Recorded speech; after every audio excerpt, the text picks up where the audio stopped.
Is it now working? Okay. Good morning, everyone, once again. Thank you for joining us today. My name is Julius Wasaja, web administrator at MRKWP.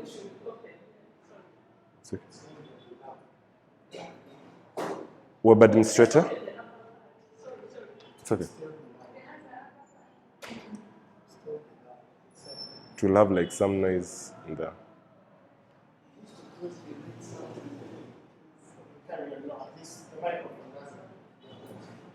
Okay then, so I'll just start again. Julius Wasaja is my name. I'm a web administrator at MRKWP, and I'll be facilitating today's discussion relating to securing your WordPress website. Yes, we shall be sharing 9 tips. I think the 10th tip will come from each one of you so that we can be having an overall discussion. So I have a couple of slides in the presentation that I'm going to share with you. But this particular content, what I'm going to be discussing today, is inspired by our blog article that is from our website. So if you could all go to MRKWP today, right now, on your phones, all your devices, so that you can be able to follow each particular tip. So you go to the blog section, and then you mrkwp.com.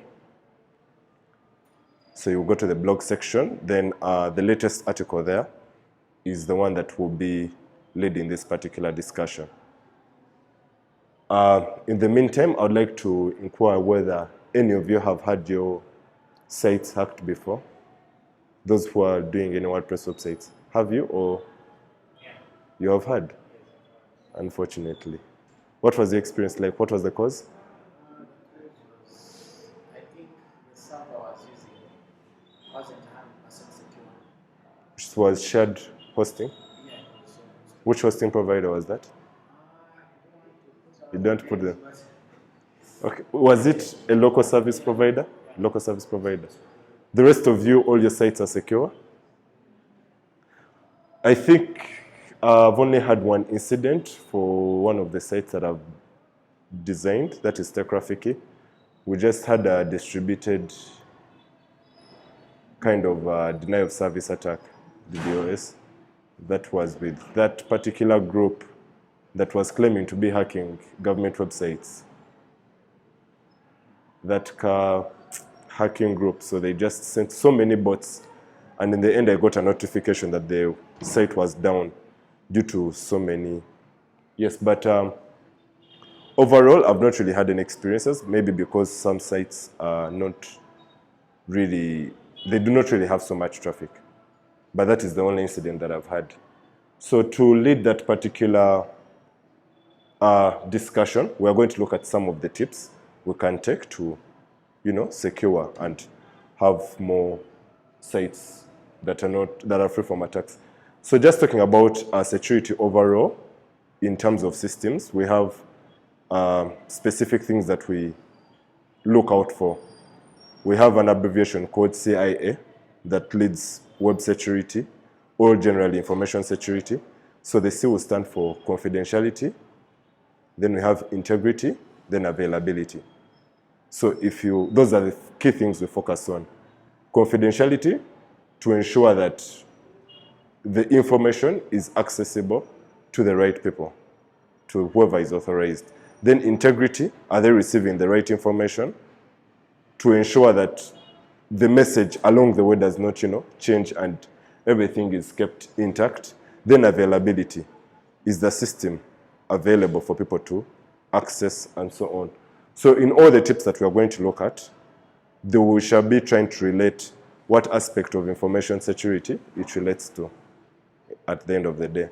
So have you all accessed the blog article? Yes. So the slides may not really coordinate with that. So the first tip, which the slides will be updated with time. So the first tip I think you've seen is related to this is secure policy, but the first tip we are going to always look at is, I'll just to, okay, may just be a little bit confusing. But the first tip is going to be the managed WordPress hosting. So we have very many hosting providers, and we have to take into consideration that not everyone is going to host a WordPress website. So the particular hosting service providers you get, let it be from GoDaddy or everyone, you can host any other applications outside WordPress. But then there are people who are dedicated to hosting for only WordPress. So I think for some particular countries or setups and systems, that managed WordPress hosting is a little bit pricey for most. So at MRK WP, for us we use WP Engine. It's our go-to for hosting services. Personally, I use HostGator for other businesses and everything. Then I think you've already shared with us how you use a local service provider. So the hosting provider is supposed to take off most of the hassle you should be going through as a developer or anything.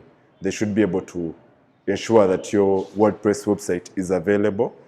That is the A in the CIA.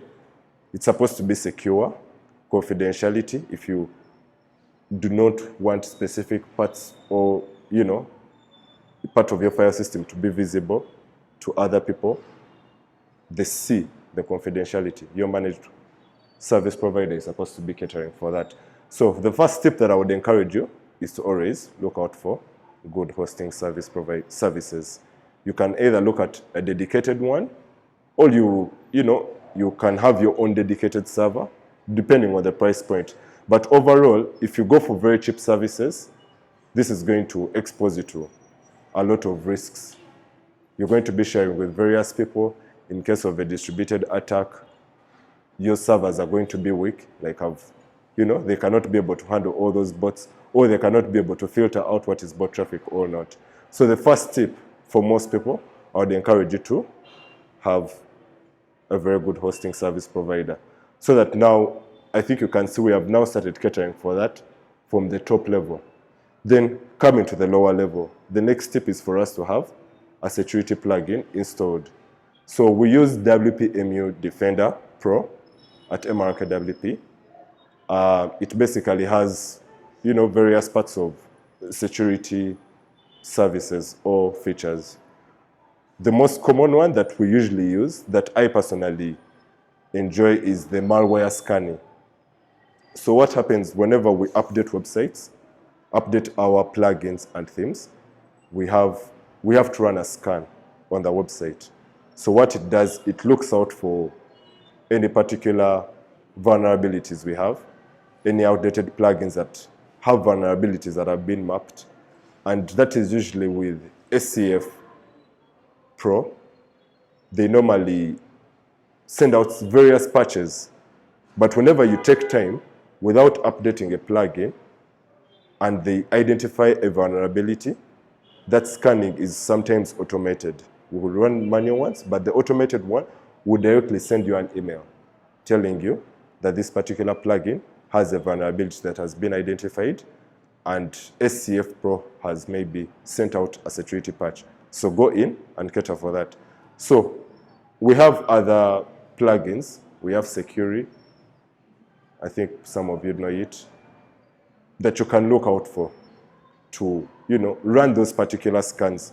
It can scan through and identify some of the code that may be, used to penetrate into your system. So that is the second tip that I would also encourage. Anyone on the blog article, can you give me the third tip that is there that we can discuss about?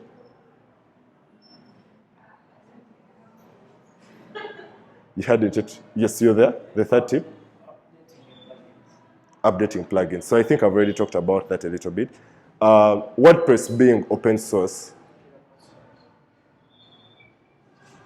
So I think the password policy is the one coming up next. WordPress being open source, a lot of people use it. You get that? And everything is out there. So people can actually look through your code, all your plugins, and they identify ways, to do some attacks. So I don't know whether we could talk about some attacks, but there's cross-site scripting, various things that people can do too. And since you already have these plugins, many of you, I'm sure, some of you have sites that have up to 20 plugins that have duplicated features and everything. These also expose, they have risks at the end of the day. And when these companies or the developers identify this, they normally try to patch, let's do a security fix and everything. But if you're the person that doesn't go in to do those updates, people can always land on your website and they use that particular path to penetrate. So I'd encourage you, if you have if you have a very huge portfolio and you're that person who doesn't really go in, you could just turn on automated updates. I think WordPress offers that, but that is not something we encourage at MRKWP because websites usually break when we have those automated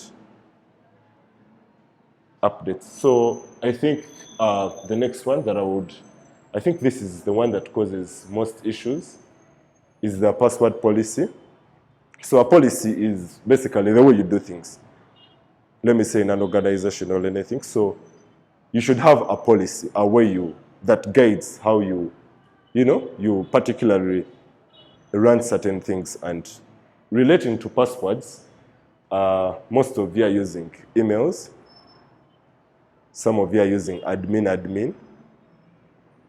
Despite the fact that WordPress generates that password for you. I think all of you know it when you've forgotten your password. So they usually try to, again, generate for you a password, but some of you stick to your dates of birth, your exes, your names, address, and that is something that I think most hackers have decided to embark on.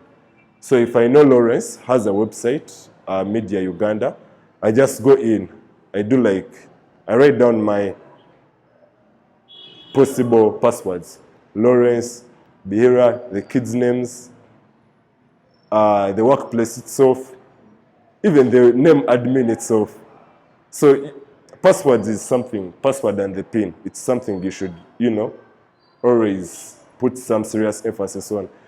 And I think the main loophole on this is when you're doing your first WordPress installation, Faith has approached you, she needs a website, then you're doing that first installation from your cPanel. They usually ask you to put in details, but some of you can be so lazy. Just put in admin. Then even at the time of going live, from your local or anything, you just push the same password. And, you'll have a 0-day attack, like the first vulnerability that has been identified when you usually go live. So the tip on this, let's have at least 8 characters. Let's combine symbols. And when you're combining symbols, avoid direct substitution. If I'm called Julius, if I replace the S with a $sign, that's a little bit, expected. Wherever you guys have S, usually put the @ symbols. It can be easy for you to recall, but at the end of the day, this is where the biggest, issue comes from. So a very good password at the end of the day would save you from so many things. You as an administrator, ensure all the people that have access to the website adhere to this. If it's an organization and other people are the ones that control the blog content, you should tell them to adhere to this. Otherwise, and other organizations, when it comes to, I think, devices, they encourage to change passwords either per quarter or per month. So this is usually one that you guys should, look out for. Another bit is still relating to passwords. I think the most common bit around security overall has been social engineering. I think most of you here, some of you have common passwords across several devices. Am I right? And you should try to work on that. We have several tools you can use. The extensions that can also keep for you these particular passwords. But your excuse, I know, is going to be like, when I'm on my phone and I want to access the system, I'm not going to go to Zoho Vault to, access the password.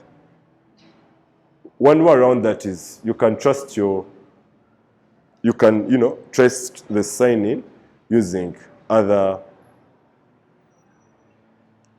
platforms, such as Google. You can sign in with Google, Apple, and the likes. But the one which I would think recommend, it's still, again, exposed, is still the passwords from Google. And I think even your devices at the end of the day store these passwords. So try to have a little bit of different passwords.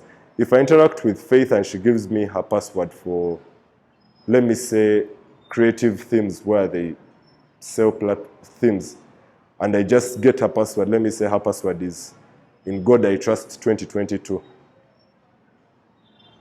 I will just, use her email because I already know her email, and then I attempt that on each particular website she has designed.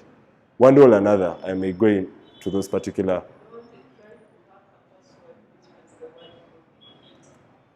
Well, so that is something that is related to passwords. Then going into another bit, in case God is the password and I've used it, there's another layer of protection that we can all have. That is two-step authentication. Two-factor authentication, sorry. So a password has already been put in, and it's the correct one, but there's another layer of security, which is, that comes to prompt you. So I think Gmail and Google has really worked on this. Most times when you're trying to log in, they will send you a particular code to verify that you're actually the person logging in. So the same thing happens for WordPress. There is two-factor authentication that you can activate. In fact, there is a plugin called, do you guys have that app for two-factor authentication by Google? You could research about it in your spaces. So what happens whenever you try to log into your password, WordPress will do its authentication. It will allow you to go in. Then thereafter, Google will ask for the code that, it always generates them, I think, for 30 seconds, something like that. So you put in that code, then you'll have access to the WordPress website. So that is also something that you should try to activate in case your password has been compromised. Discussing the WP Defender plugin, there is a pro version. So I've already talked about the malware scanning. It can be automated, but you can also run it immediately after updating plugins. You may have updated a plugin at the end of the day, yet this particular plugin has already received information that there may be a vulnerability. So I think the way they do this, they just keep tabs of all the vulnerabilities at the end of the day that are out there. And they configure their plugin to say, if someone updates this particular plugin, or if someone has this particular version, then there is There is a vulnerability. So they will, notify you. There is a firewall and an IP manager. So I think a firewall can be a software. I think it's again software. So it's just about a wall that protects you from, you can restrict the incoming traffic. You can say, oh, this particular person can go in, this particular person cannot go in. And the IP manager, it can restrict which particular IP addresses can have access to the system or anything. You can always, if you have a particular team, let me say here, and all of us use the particular network, which has the same IP address, we can restrict the IP address. We can restrict the password to only allow traffic from that particular IP address. And this comes handy if you have like a distributed denial of service attack. So for it can filter out the IP addresses and says, maybe all IP addresses starting with this particular digit, this is all bot traffic. Let me restrict it. So that's how it comes in. The two-factor authentication, we've discussed that already. And this can be implemented also when you're setting up a user. You know that add user form? When you're adding the user in WordPress, they will give you that particular option, whether you need to set up two-factor authentication. So another thing the Defender Pro plugin will offer you is to track the logs. So whenever systems generally across anywhere they have attacks, the first thing they do is, okay, I think the safest thing most people do is to first, turn off the what? The system. Then the next thing is they look for the particular issue causing it, mitigate it, then they restore. But at the end of the day, when that has been done, they'll go into the logs to see what exactly happened. And even when there's a bug that has broken your website or anything, you need to keep track. So logs are very important when it comes to information security. And this particular plugin will do that for you. It will give you all the logs so that you see which IP address, what particular form of attack did they do, and everything. Then we've talked about the web application. That's still, when it comes to firewall, the firewall protection is still there. And yes, so what do you guys usually do in case of an attack? What did you do for your site? First of all, I have to make sure that I have the backup. Okay. After I went, You restored this. And did you find out what the particular cause was? Because if you restored and the other person had the particular script of actions they used, they could still come back to previous month. So imagine it was a WooCommerce website. What would you have done? It has orders. It has customers who have created accounts. You would have already lost work for a month.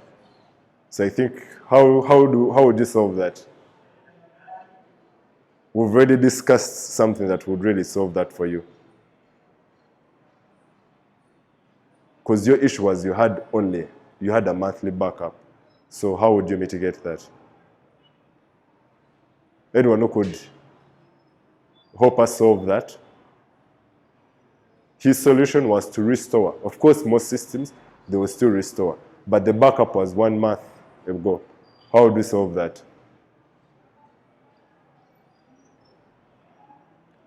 We've already identified the problem. The backup was math. I think it does monthly backups. So I think it goes back to tip 1.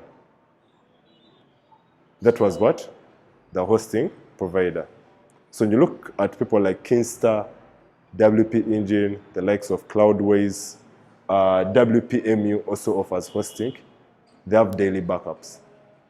So that particular money you pay for, that is a little bit pricey for our communities, you are rest assured, I have an attack today, I can restore the backup for yesterday when everything was okay. You understand that? And even if I have these user accounts that had been created, I can try to at least, I've lost work for, let me say, 24 hours.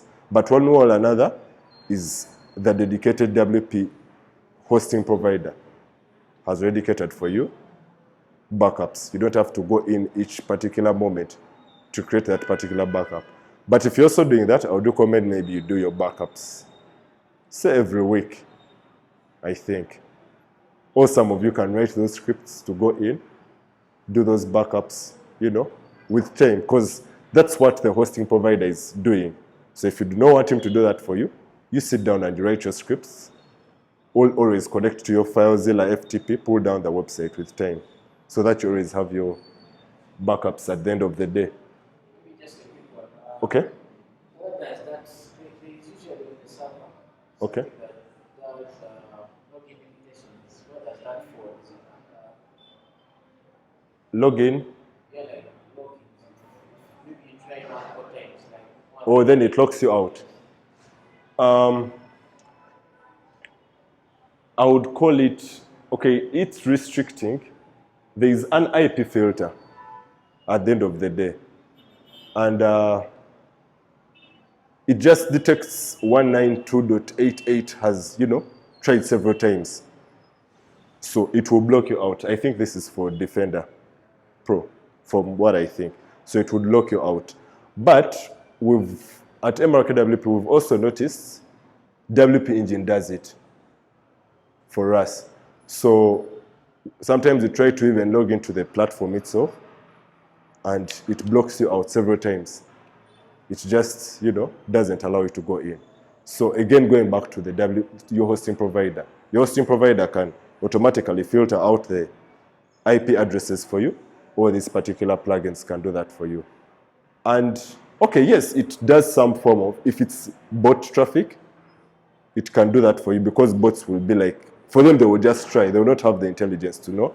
Like maybe they have. But if I'm the one trying to hack in, how would I just go around that? Any tip on that? If they have restricted my IP address? Yeah, I'll just stand on the VPN and I will continue my work. And if you also restrict that particular IP address, I just connect to another tunnel like that. But for bot traffic, that is really handy. So for it will just identify, yeah. But then there is also another person that can do that for you. I don't know, Cloudflare. So any of us here familiar with Cloudflare? You guys, you should start offering your clients good services.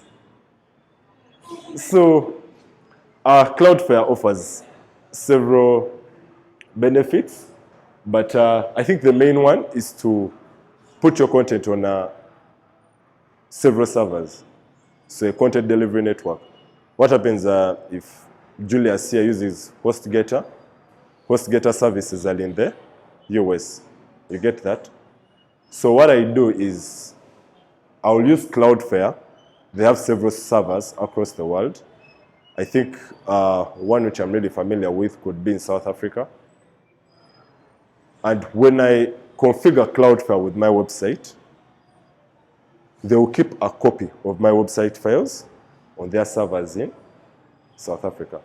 So if I request for that particular website here, WP, instead of me being directed, instead of, me being routed to America, where the servers are, to just route to, let me say, Rwanda or South Africa. So that will, better delivery. At the end of the day, no one wants to visit a website when, it takes time to load. You get that. But on top of that, it will again protect you from distributed denial of service attacks. Because at the end of the day, it can do that particular filter, and it offers the infrastructure. If there is a copy of the website in South Africa, Asia, if any of them is down, they still have a copy of the website in Asia. So if your phone is still routing and this particular server has been compromised, it will go to another. You get it. So that's also another way. So caching, any of you familiar with caching? We are doing a course on the website that will soon be out that is related to caching. So caching is those files, those temporary files that will store on the server, like a particular file, so that at the end of the day, when you always ask for that particular website, instead of it directly going to your hosting provider, Cloudflare will just give that particular file easily because it has been cached. You understand? And there's also cache on your devices. So SEO, at the end of the day, is also another benefit. Mitigates WordPress threats and vulnerabilities, automatic platform optimization, and a great DNS management service. So these are also other benefits Cloudflare offers. So you should try to integrate your websites. When you're with very good hosting service providers, they handle this for you already. They already, integrate their hosting services with Cloudflare. But at the end of the day, you should also go in to, for those of you who are not choosing this particular platforms or service providers, you should go into work on that. So going back a little bit, we had skipped WP Engine. This is our go-to, but I understand most of you. Personally, it's still a little bit pricey for most of our agencies. And some of the benefits they will offer you relating to WordPress, they have a smart plugin manager that does automated updates. So there is smart plugin manager and there is also WPMU. The advantage this offer compared to WordPress is, I would say their AI is more a little bit advanced, but they also still have some loopholes. So when WordPress updates your websites, I think all of you received that email. Your WordPress website has been updated. These plugins have been updated. No errors. You get that one? But you'll get the error maybe if WordPress has updated and it brings that particular card of, sorry, your website has run into one error. Let me say then, overcheck your admin. So when that happens, that's when WordPress, I've noticed, will send you an email telling you that your WordPress website is down or something. But what the Smart Plugin Manager does, it will look at, let me say, 5 pages. The default ones I think most of you have is the home, about, we have contact, then blog. So it has a visual, it has the visuals for your pages before updates and after updates. You get it? So when you update the theme, when it goes into update the theme, and the theme, let me say, breaks that page that maybe you designed using your custom post types or anything. Let me say the team page, or let me say the projects page.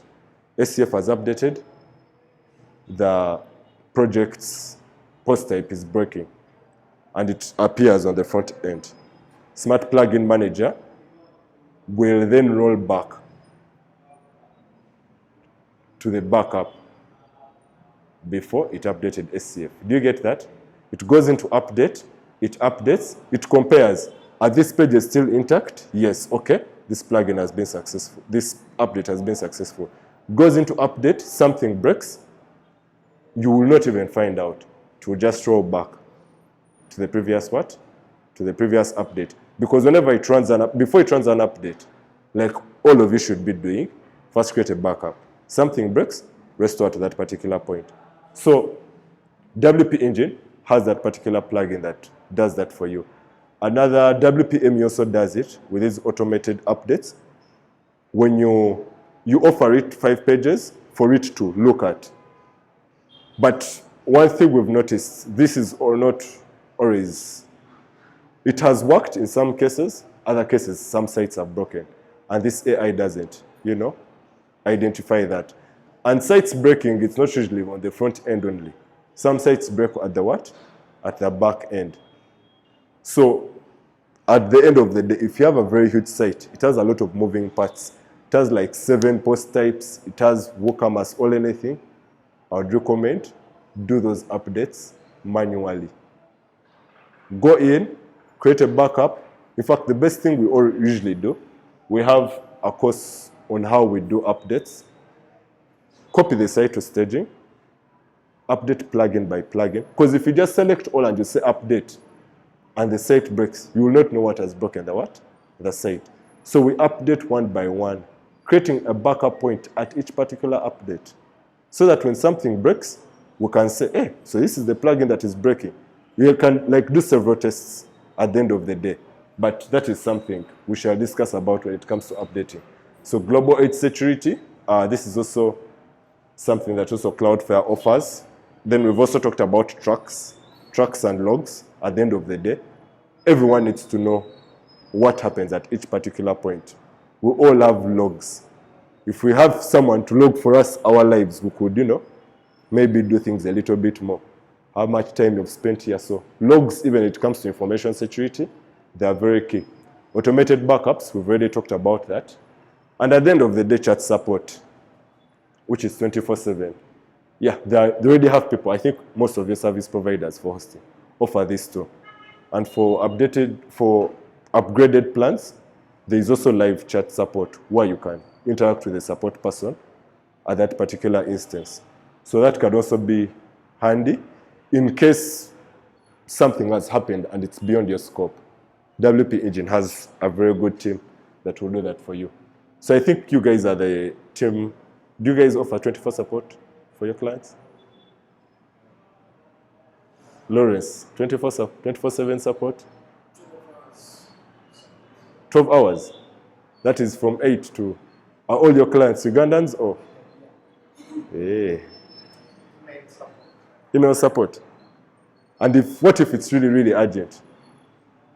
Let me say you're having dinner with your family. What will you do there? There's nothing that is so urgent.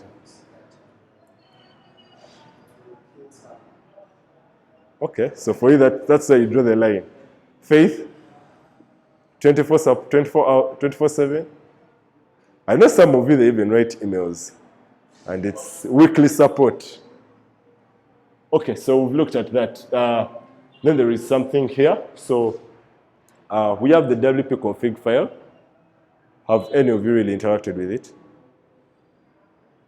How many haven't gotten the chance of interacting with this file? Okay, since some of you have interacted with it, but particular points that are not really sensitive. This particular file can, it has a lot of configurations. And if it lands in the wrong person's hands, they can do so many changes to it that can compromise your site at the end of the day. The reason, personally, why at MRAC I've not really interacted with this is because our hosting provider wants to be in charge of it. Because if the config file was available to everyone and people who actually know how to interact with it, at the end of the day, even your clients, let me say I host the WP engine, I know how to interact with the WP config file, I can make changes.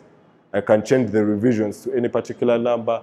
I can even end up doing things that I personally may not understand.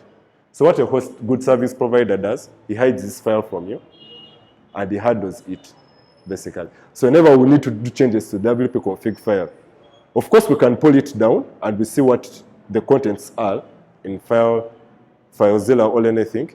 But any changes, we have to talk to support and they change it for us to make any configurations.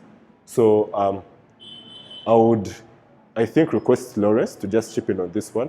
Can you just talk about the bits which can be used to compromise, most especially on the config file? Salt. Okay. Something called salt keys. Okay. Yeah, salt keys can be used to get access. Actually, if you want to try it out, you delete on your local machine, delete your salt keys, save that file, it automatically logs you out. It has login, like it has details to database name, database Password. user. So if someone knows those, they have already taken a level closer to running the site. Also, they can redirect. They can, if they have access to that file, they can delete the inclusion.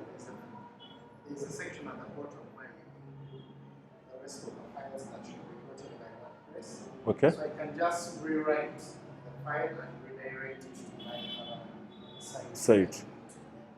So, yeah, essentially, it's big. It's big. Yeah, the files to be uploaded, yeah. You can also, because I think some of you have tried to upload things in the media library. And sometimes the hosting provider may have already restricted some extensions. Most usually fonts extensions, you cannot be able to upload them. So you have to go in and you.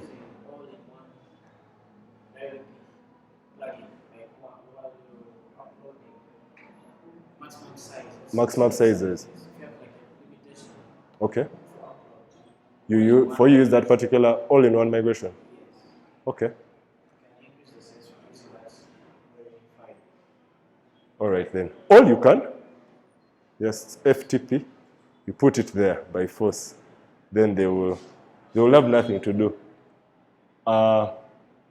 So that is it for the tips for these ones. Then there is something also we are going to discuss. I think we had moved away a little bit from, where does this move from? I need to come back here. It's because I'm in presentation mode. Okay, some of the tips. We have another extended presentation that is on uptime monitoring. This is related to availability. So remember, we said confidentiality, integrity, then availability. So if your things are being compromised, most especially, the availability is out for your, site visitors. And at the end of the day, we need to monitor, because at the end of the day, these are all systems. If you have like a portfolio of 10 websites, like you can't always be waking up every morning to test whether the website is on. So we need uptime monitoring tools, which also have their pros and cons. Which one do you use, you guys, to monitor your website so that they are on? You wait for the client, eh? Sitemark? SiteMonkey? Oh, is it plugin tool? Just a tool. The rest of it's clients. Oh my God. Yes? Notifications from the server. Okay. Personally, but I thought these guys install these things for you sometimes when you're doing that kind of installation from cPanel. Yeah, I'm still on Jetpack. Whenever the site is down, even the WordPress app itself, it sends you that whenever you have booming traffic, it will notify you. Whenever the site is down and you've connected to it, it will notify you.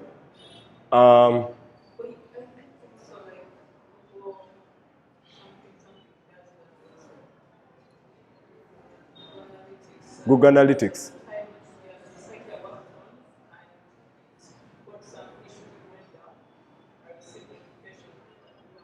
Google Analytics. Immediately, was it on time or? When do your sites usually go off?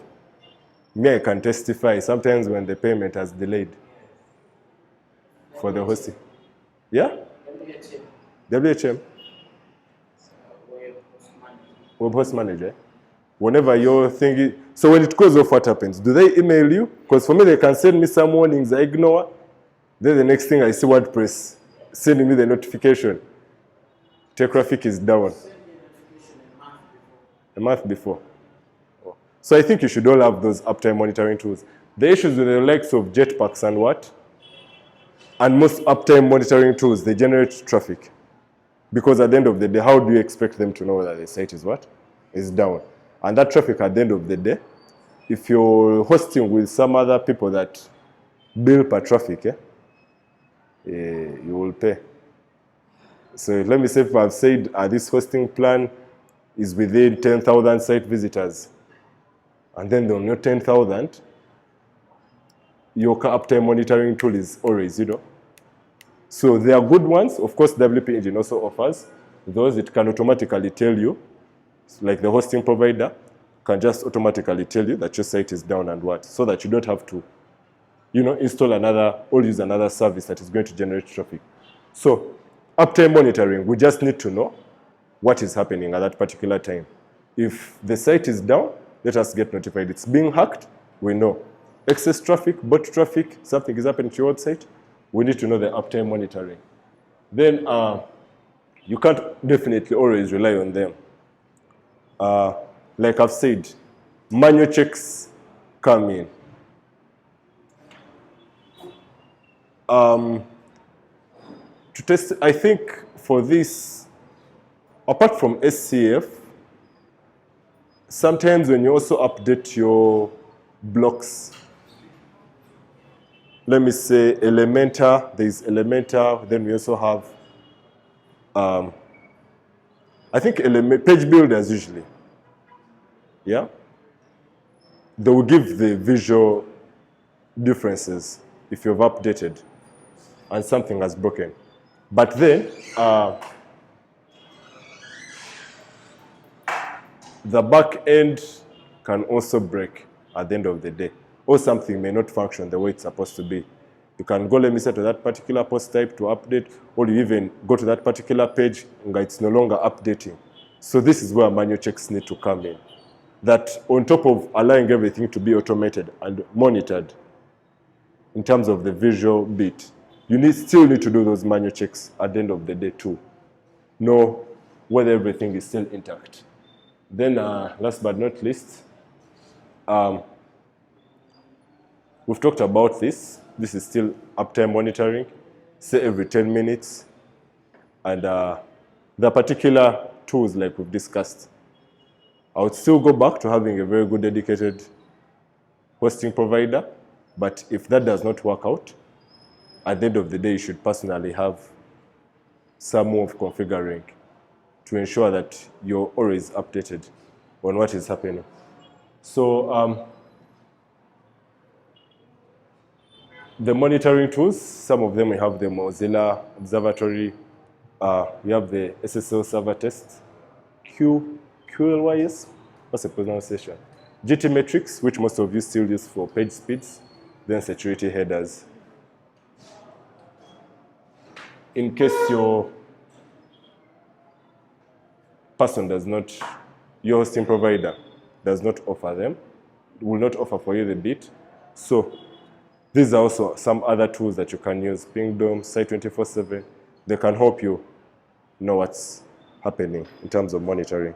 So just to go back to on the tips, I think that would have been tip 6 for monitoring. Other bits that we can still discuss, I will talk about. I think we are left with only 2 or 3. Just a moment.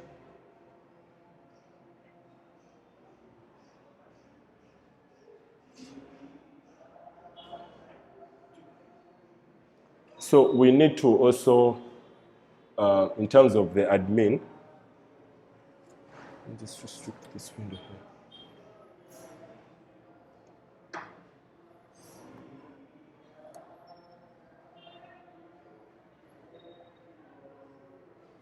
No, just leave this window on. So there is something related to, so I think the admin, if people have not used the server end, on your side of WordPress, the main point of entry could be the admin, the WP admin, login page. So we could restrict people from accessing it, like I earlier on mentioned. You can restrict maybe to your particular IP address within the organization for people to access it, or you could even redirect it. Because if most bots know that site domain stroke WP admin or WP login, those are the defaults, they'll run scripts, all attacks on that particular page. You get that particular URL. So we could actually redirect it one way or another. Then another loophole is some people may leave the organization. Let me say, I've been working for Media Uganda. They worked there 5 years back, but they still have admin access. Even if they've forgotten their passwords, they will just go to forgot password, they put in the email, then the password reset is shared with them. So have those audits. Know who has access to what. That is user control. If this one is an author, they should be restricted to only posts. If they're admin, they should actually be knowing how to interact with the system. So if you usually restrict users in any particular system, it helps you monitor which particular loopholes. If I'm in an organization and all the files are just left to be seen, I can see people's dates of birth, their personal information, compensation. It just, there is no, what would I call that? Confidentiality at the end of the day. So the same setup again for WordPress. Restrict users, know what they're supposed to be doing, define their roles very well at the end of the day so that you can restrict each particular person from what they're supposed to be doing.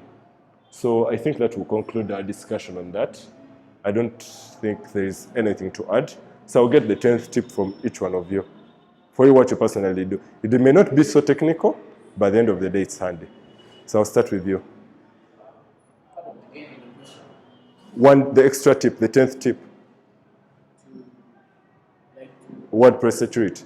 All in general is security. For you, what do you usually do? Okay.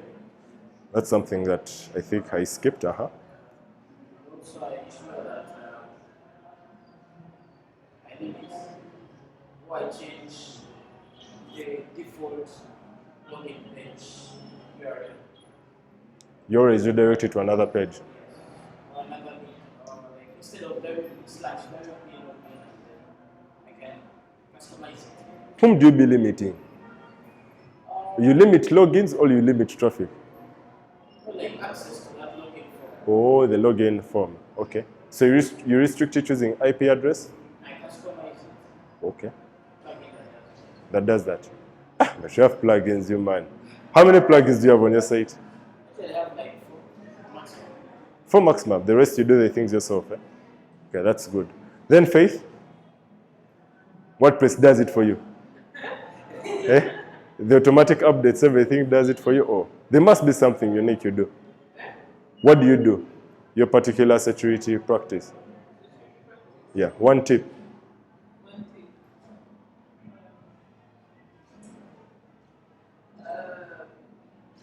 For the development, yeah, also have to put some considerations as you're developing plugins, especially forms. Okay. So have to add sanitization, string SQL in. So for you, it's more of form validation. Yeah, yeah. What do they call that when people log?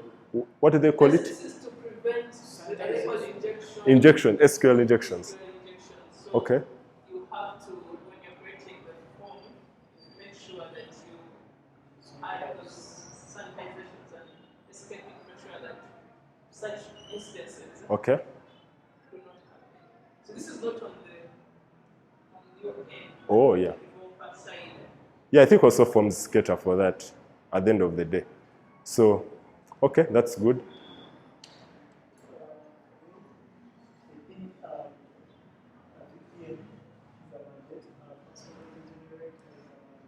Okay. SSL is a mandate. And then this other thing, a friend of mine from Temba had an issue that his IP address was locked out. His IP address was locked out. He couldn't log into his IP address on any of his sites. Okay. It was generating traffic and revenue, but then he had an issue that after inspecting using a different IP to log in, he had an issue that one of the plugins was using had an issue that I think it was spam bot or something like that. Someone had access to it. I don't know how, but that is the way it happened. So I think also ensuring plugins that you WordPress, I noticed well the time with that like when you can put restrictions on the number of times that someone can try to access the application. Okay. And when someone, let's say, put 3 times, and the 3 times someone is entering the wrong password, Okay. it's literally looks the IP of that person plus the username in that, and then it sends you the admin notification of That person. yeah, Yeah. the information of the IP, where it's coming from, and the details of that person that's trying to access your website. Okay. And like now, I ran into an issue where I, the admin, You forgot your own password. yes. and so I was blocked out of the site, and I was given 24 hours before I could again Come in. come It's 16 minutes. The other thing is using a password management system. Yeah. Because even I, for instance, I don't know how many users I use a password management system. I don't know how many passwords I have in my head right now. Do you check your Chrome? Because Chrome these days, I think it rolled out. Several passwords were compromised. But I don't allow that. You don't allow Chrome to do it for you. It's not too secure for me. I feel it's not too secure. So which password manager